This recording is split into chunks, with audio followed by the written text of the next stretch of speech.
పెద్దపల్లి జిల్లా గోదావరికని ప్రెస్ క్లబ్లో మంగళవారం ఆర్ఎఫ్సీఎల్ ఉద్యోగ బాధితుల తరఫున ఆర్ఎఫ్సీఎల్ నాయకుడు అంబటి నరేష్ యాదవ్ ఆధ్వర్యంలో ప్రెస్ మీట్ నిర్వహించారు.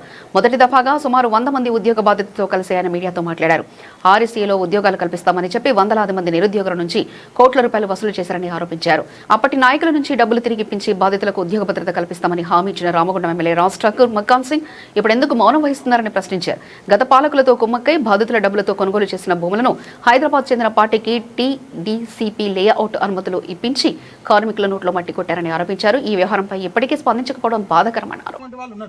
రెండో విడత లిస్టులో టెంట్గా వేసుకొని కూర్చున్నప్పుడు వాళ్ళు కూడా వస్తారు, వాళ్ళ ఫస్ట్ మాత్రమే అని రాసి ఇప్పుడు ఈ కాగితం ఏదైతే ఎర్రగండల రోడ్డు మీద నేను బరినా మంచిది, నేను క్యాంప్ ఆఫీస్ కాడ కూర్చుంటాను, నీకు దానికి సంతకం పెట్టించడం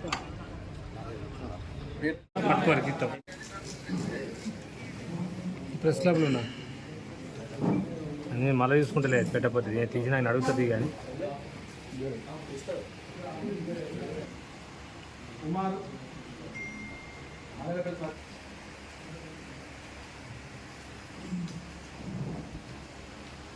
వేరే సత్తాను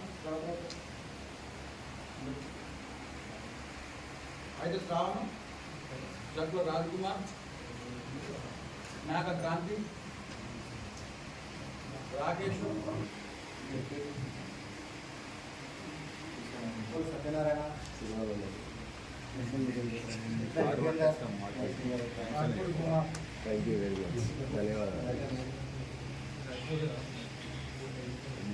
ముచ్చట అక్కడ భూమి కనబడుతుంది 10 ఎకరాల భూమి. రేపు ఏ పద్ధతి నిరాడ దీక్ష కూర్చుంటావు, రేపు ఏ పద్ధతి అన్న జెండా వీళ్ళ పేర్లు ఒక పరిగణలోకి తీసుకొని వీళ్ళ కూడా నౌకరీ అని చెప్పి ఎందుకు ఒక మాట మాట్లాడలేదు ఎమ్మెల్యే గారు? 9 మంది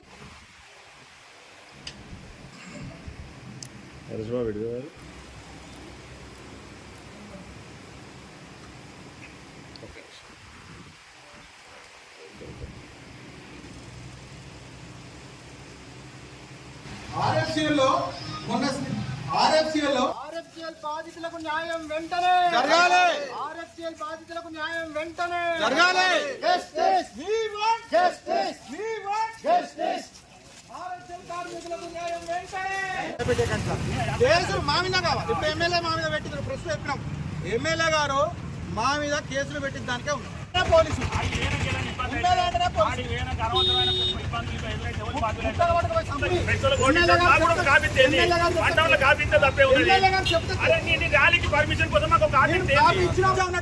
మీరు కేసులు పెట్టరు కాదు, గుట్ట పట్టుకుపోయి సంపూర్ణ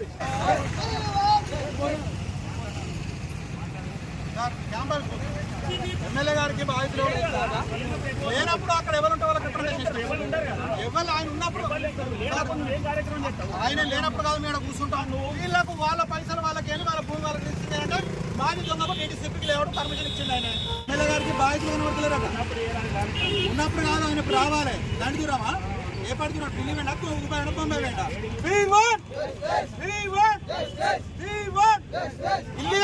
ఎమ్మెల్యే వేసే పనులన్నీ లీగలే, మాజీ ఎమ్మెల్యే గారు వేసే పనులన్నీ లీగలే. ఎమ్మెల్యే ఎమ్మెల్యే ఎమ్మెల్యే ఎమ్మెల్యే శాంతి కాదు సార్, సంపూర్ణ శాంతి కాదు సార్. ఇప్పుడు సార్ అమిత్ సార్ శాంతి కాదు, తీసుకుపోయి ఎన్కౌంటర్ చేయరు, గుట్ట కొట్టకపోయింది. మీరు రెచ్చిపోతే గుట్ట కొట్టపోయి ఎన్కౌంటర్ చేయరు. మీ ఎమ్మెల్యే గారు ఆదేశాలు మీరు శిరసా వహించండి.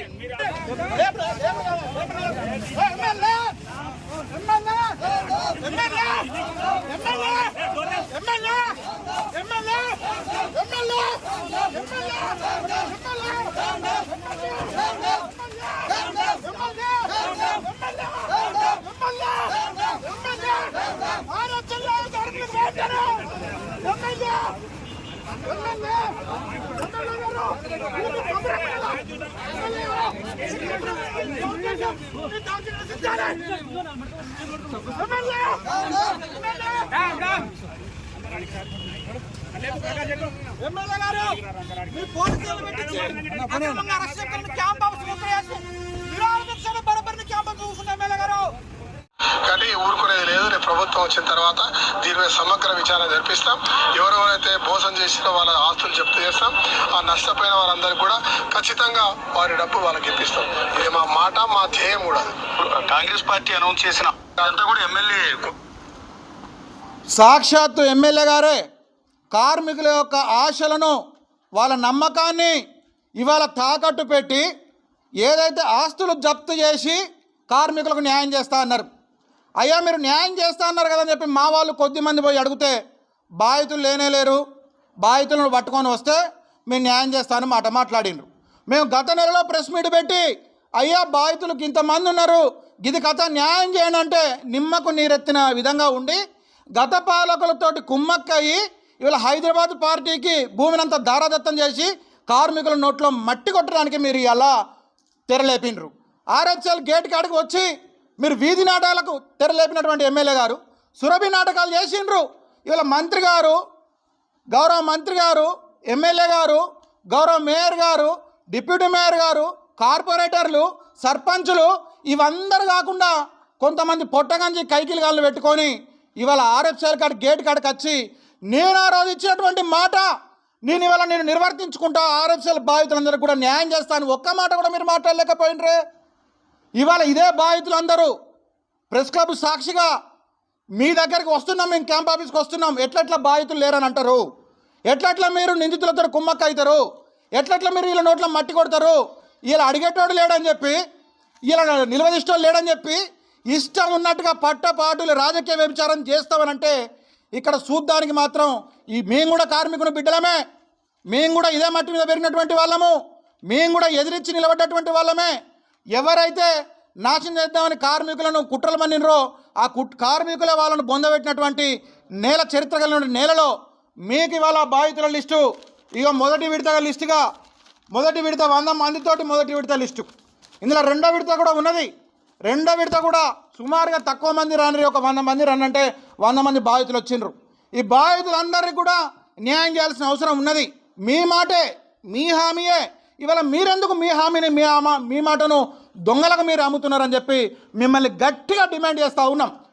మీ ప్రెస్ మీడియా సాక్షిగా మేమందరూ కూడా రిక్వెస్ట్ చేస్తూ ఈ లిస్టును బహిర్గతం చేస్తూ ఇదే లిస్టు పట్టుకొని ఇప్పుడు ఎమ్మెల్యే గారు క్యాంప్ ఆఫీస్కి పోతున్నాం. ఎమ్మెల్యే గారు వచ్చి న్యాయం చేసే వరకు ఎమ్మెల్యే గారు మీ అందరికీ కూడా ఆ డీటీసీపీ లేఅవుట్ రద్దు చేయించి కార్మిక బాధితులందరికీ కూడా ఆ భూమిలో భాగస్వామ్యం ఇచ్చి పట్టా రిజిస్ట్రేషన్ చేయించి, లేదు రిజిస్ట్రేషన్ ఇట్లా చేయించామంటే పెరిగినటువంటి రేటు ప్రకారంగా ప్రతి ఒక్క బాధిత కార్మికునికి డబ్బులు ఇస్తామని మీ నోటి నుంచి చెప్పే వరకు కూడా మేము ఆ క్యాంప్ ఆఫీస్ ముందటనే నిరాహార దీక్ష కూర్చుంటామని చెప్పి మీడియా ముఖంగా తెలియజేస్తూ ఆర్ఎఫ్సిఎల్ బాధితులందరూ కూడా రెండో విడత బాధితులు కూడా టెంట్ వేసుకొని కూర్చున్నప్పుడు అందరూ వచ్చి విజయవంతం చేయాలని కోరుకుంటా ఉన్నాం.